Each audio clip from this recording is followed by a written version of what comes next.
Hi, hello guys! For today's video is umuwi naman kami ni Kuya Aaron sa Montalban. Pero bago nga kami umuwi is dumaan muna kami sa mall para bumili nitong cake. Itong birthday cake na nga na ito is para sa 7th birthday ng aking pamangkin at pinsan ni Kuya Aaron. After nga namin bumili ng cake is sumakay na kami kaagad ni Kuya Aaron ng tricycle pa uwi sa amin. Yung uuwian ko nga pala dito sa Montalban is yung bahay ng parents ko.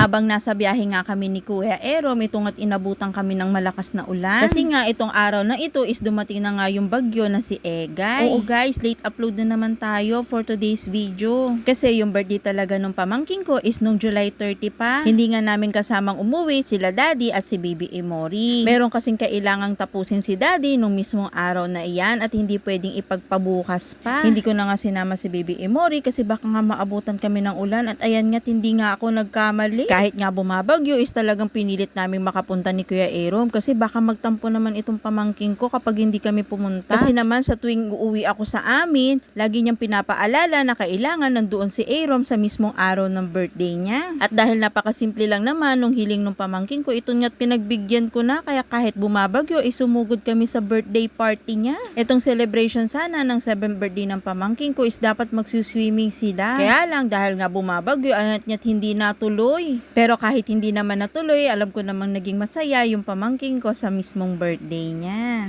Happy birthday, B-boy! Love na love ka ni tita, always! Be good boy palagi, B-boy!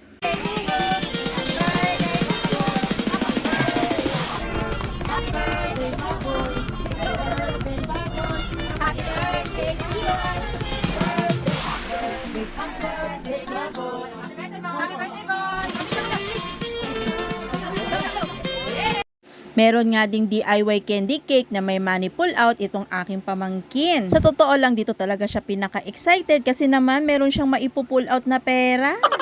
Isa nga din to sa request niya sa nanay niya para sa kanyang birthday.